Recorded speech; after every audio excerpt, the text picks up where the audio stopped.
you publish a fashion magazine, you're a publisher. But what do you call someone who is the founder, president, CEO, and publisher of several fashion magazines? Webster couldn't come up with a name for it, but we have. Miss Sari Yap.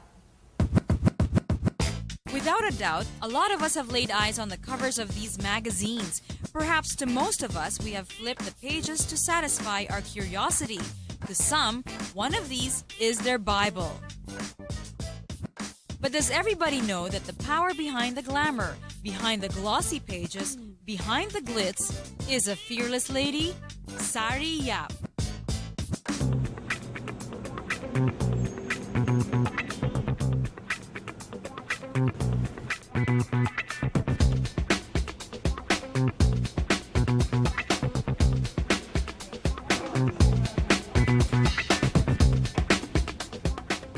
She is the founder, president, and CEO of Mega Magazine and Publications Incorporated.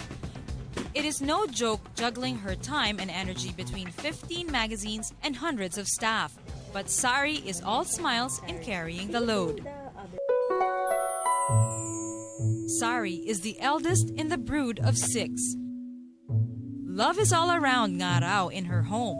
She was brought up in a house where support is as staple as the meals they have.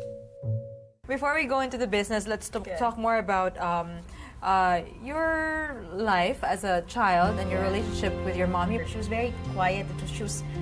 Her role was to be a mother to her children, just that. And if anything, I didn't get it from her, the drive to succeed, but the ability to succeed, I think I got from her. I grew up thinking I could do anything. And even my dad and my mom, they always just trusted me. Even with going to parties, if I wanted to do this, if I wanted to do that, I was totally empowered as a kid. She herself did not realize she's going to end up in the glamour world. Nerd daw kasi siya nang siya'y nag-aaral pa, pero hindi naman daw niya ito kinakahiya. She graduated as cum laude, taking up AB Mass Communication in the University of the Philippines. How nerdy?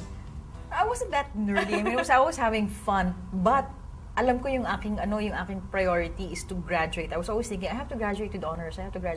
So, I guess I wasn't really a nerd in the sense that you'd think, Naka-glasses. Hindi. Talagang hindi naman mahilig mag-aral. Pero, basta high grades. Kailangan sa akin high grades. Noong 1987, pumunta siya sa University of Navarre in Spain para kumuha ng master's degree in media management. Sari performed well in her academics, but unfortunately, she had to face another kind of pressure. I think I told you once about Binato ako. Kasi when Filipina I was in Spain, yes. The young boys, they were teenagers. They put rocks inside a snowball, basically, and threw it at me, and they were like 3 of them. Wow. So I had to run, and buti na lang somebody saved me. But because they thought, Filipinas, well, they thought I was Chinese. They were saying, una China, and then, sometimes uneducated people, they think that we're not people. And it was there where she was introduced to the glossy world of fashion magazines. Sabi nung thesis advisor ko, if you're not going to do a print component, I'm not going to direct your thesis. So I did both broadcast and print. Then I realized that the opportunity in the Philippines was in print. Kasi wala pang glossy magazine nung nag-aaral ako. Wala pang glossy magazine? Wala. Lahat ng mga magazine newsprint? Newsprint, yes. Wow. When I was doing my master's, newsprint. So naisip mo na you're gonna put up the first glossy magazine about fashion? Yes. Why fashion? Well, because it's an interest of mine. Despite the doubting Thomases, Sari was sure she would make it. So basically, you went into territory that was uncharted. Totally uncharted. Yeah. Wow. Uncharted in terms of the subject matter of the magazine. And the genre, parang the style. And the style, and then also in terms of the business, because the industry was non-existent. So how did you manage to sell to advertisers? Ikaw pa rin ba yun? Yes, it was so hard. Because in the beginning, like, the president of a big advertising agency, after presenting to him, kaibigan na siya ng mga, kilala na niya ako, may nagpakilala ng iba. Sabi niya sa akin, so who's going to read that? You and 12 others? And then I go like, oh, sir, okay, thank you. No, so I would go and everybody was telling me that most ad agencies, they say, walang magbabasa niyan or good luck. We don't think it's going to work. And even with normal people, when I'd say fashion magazine, sabi na, catalog. At that time, a fashion magazine was a catalog. I go like, no, parang Vogue. And then they just look at me like, Dahil sa mga discouragement, lalong lumakas ang loob ni Sari. With only an editorial team of 7, the first issue of Mega was born. When we started, syempre walang budget. No? In the beginning, it was only my parents' money that I had. I had to convince other investors to invest. Diba? So, and then at that time also, so of course we were scared to use the money. So it was really cut and paste. Wala pang computers noon, wala pang Adobe Photoshop. We just really literally cut and paste. And we were 7 people when we started. Tapos yung opisina namin, walang aircon, isang kwarto. We called it a chicken farm kasi it's an empty lot, right? With a house with a room in the middle. And then outside, chicken coop. So yung naglalakad yung mga mga manok sa labas. Tapos because our windows were open, sometimes when you look up, yung manok nandun sa bintana nakatingin sa'yo. Looking back, malayo na ang kanilang narating. Sari Yap now has built a magazine conglomerate. Mas sarap pa yung success. No. You know, I never thought, kasi, I still can't, I guess I'm always looking to the future. I can't feel success kasi what I can see now is what we haven't done yet. So, it's not in my psyche to rest on my laurels. I go like, fun, galing meron na tayong ganito. Pero wala pa tayong ganito Ganito pa rin tayo gano'n kalaki. So, hindi pa rin ako masaya. How big do you want to get? What else do you want to do? I don't know, as big as we can get. I mean, I don't know, as big as this network. And because of this drive to succeed, Sari's work became her life. That was the time of the Asian crisis when the dollar went from 27 to 45 almost overnight. We were printing in Hong Kong, air freighting, everything. Our dollar debt doubled. I'm not trained as a business person. I was just winging it. I just have business sense. It was just too much. Despite extending her working hours and wrapping her days exhausted and over-fatigued, she was gaining more and more weight. When did you realize that you had to lose weight? Were you, for how many years were you 140 pounds? Yes. And were you happy at 140? No, I wasn't happy, but it was also because of the depression, reverse symptom depression. I kept on sleeping, eating, not working. I mean, not doing much. And so I ballooned. In 3 months, I gained 12 pounds. And then I didn't know I didn't have the will anymore to put it down. In the year 2000, up to the year 2003 was when I lost most of my weight. Then I would like seesaw, gain some, lose some. Which is okay. Which is okay. And then now, I would like to lose 10 more, but I'm not losing sleep over it, you know?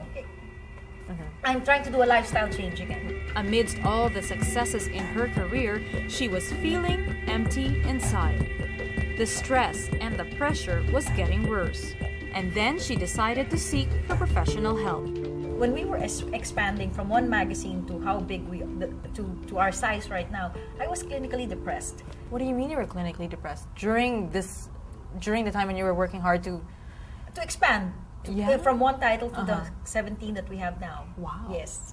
And you were still able to taking work? antidepressants. Wow. And I think, as a proud Filipina, I think people should.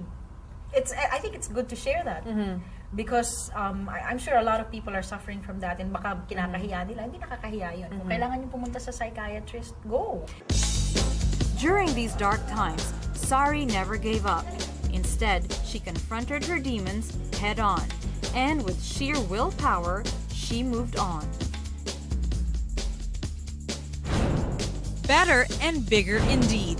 Mega has evolved through the years, and its place in the industry has become a landmark for any aspiring publisher.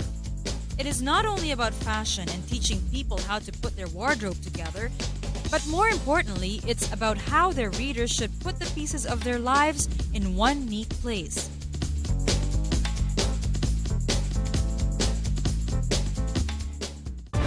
Okay, Sari has a meeting in Carmona and we are going there by chopper. Regular day in Sari's life.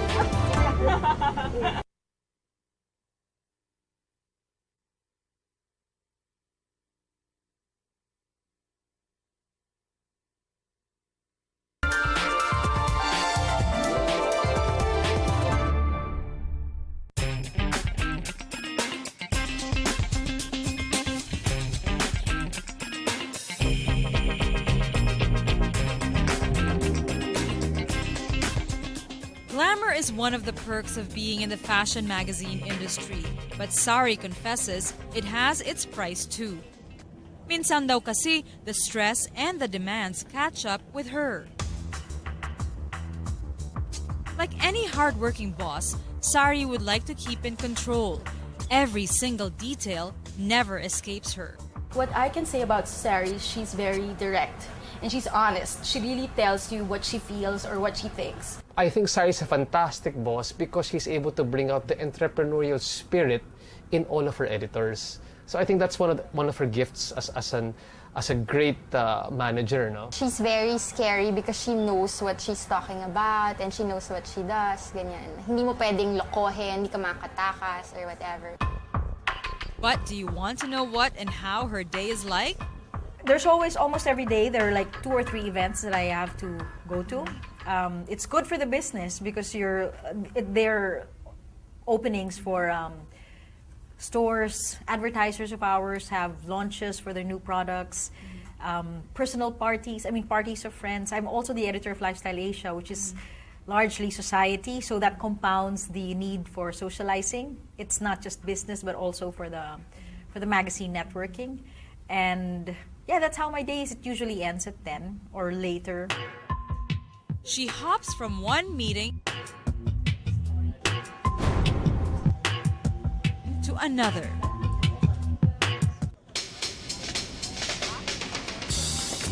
Okay, Sari has a meeting in Carmona and we are going there by chopper. Regular day in Sari's life.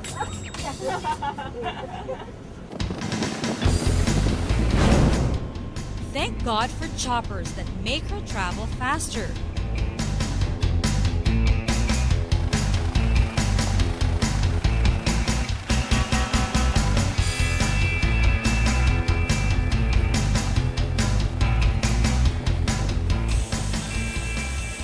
Rain or shine, she's on her feet. Sabi nga nila, business as usual.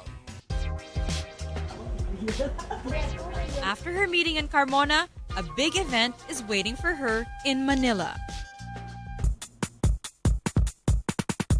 Ay nako, time flies just as fast as the chopper.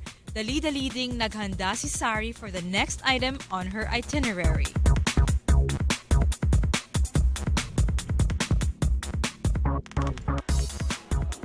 So you think this is all pleasure? Sabi nga ni Sari, going to parties and other social gatherings go with the territory.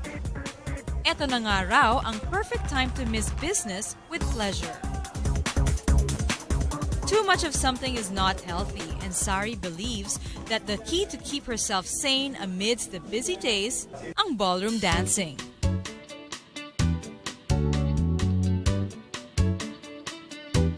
Well, nahilig ako sa ballroom dancing kasi naghahanap ako ng exercise na pwede kong gawin na hindi gym. Kasi I get bored sa gym. So sabi ko parang, maski na nung bata ako, mahilig akong sumayaw. I think kasi na ang talent ko talaga sa pagsasayaw. So, an aspect of myself na usually hindi nakikita sa trabaho, na ilalabas ko dito.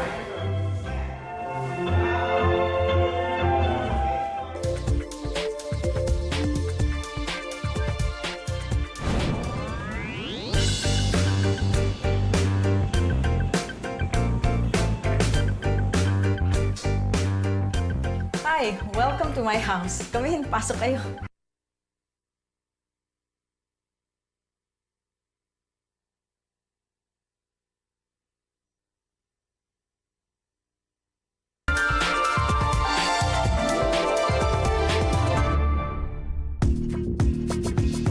Sari Yap is an epitome of a mega powerful woman.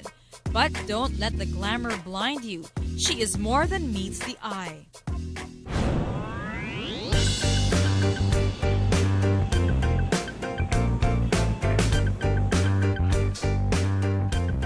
Hi! Welcome to my house. Come in, pasok kayo.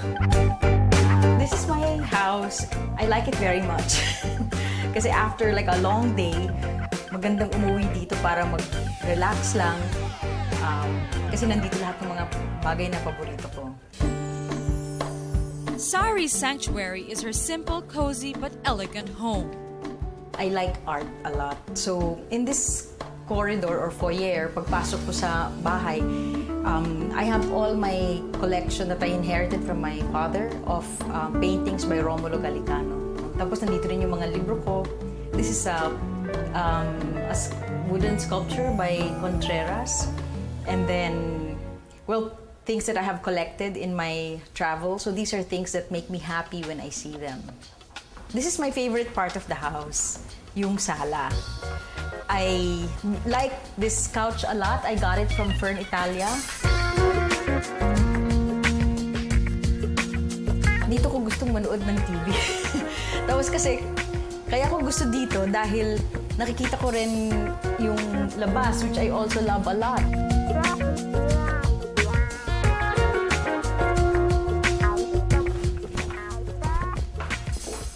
Ito naman papunta sa aking bedroom.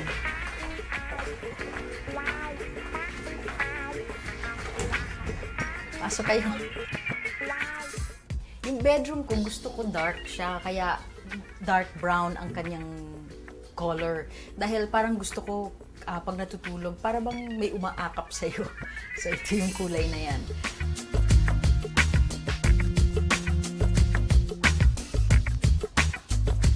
Across her bedroom is the walk-in closet. Makikita dito ang iba't ibang collections niya ng bags and shoes. Mahilig ako sa sapatos. Pero hindi masyado, okay? So, ito yung collection ko ng shoes. Actually, hindi naman siya collection. Talagang kailangan ko siyang gamitin. Dahil, especially if you're in the fashion business for the longest time, editor-in-chief din ako ng Mega Magazine, the Philippines' best fashion magazine. So, syempre, dapat from top to toe, ang sabi nga nila, maganda yung damit mo pero mali yung sapatos, hindi tamang look dun sa damit mo, hindi siya maganda. Very ladylike nga raw ang taste ni Sari. That's why you would see a lot of skirts in her wardrobe. I like skirts a lot. Lagi akong naka-skirt, maski na nung maliit ako. Hindi ako mahilig sa pantalon. So ito lang yung pantalon ko, hindi ko pa nga ginagamit. Tapos puro damit siya. Ito rin, puro dresses. And her accessories speak about how wise and practical she is. Marami rin akong hindi totoo yung mga costume jewelry. Kasi it makes it more fun. It makes dressing up more fun.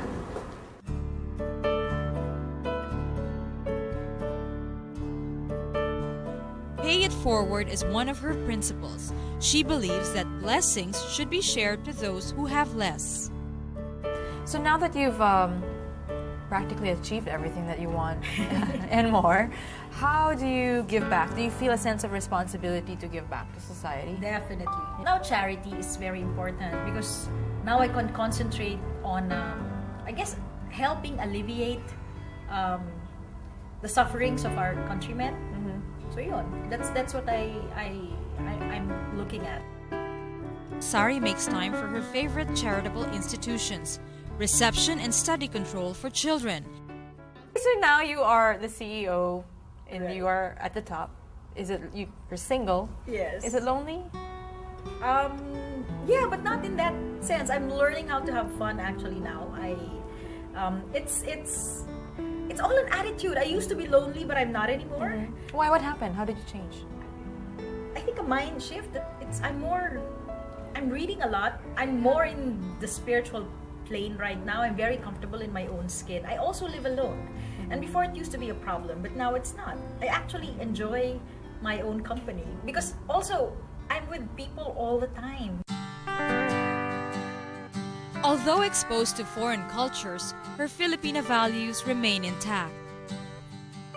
Can you define what is a Filipina today? Well, a Filipina today, what I want her to be, not necessarily what she is.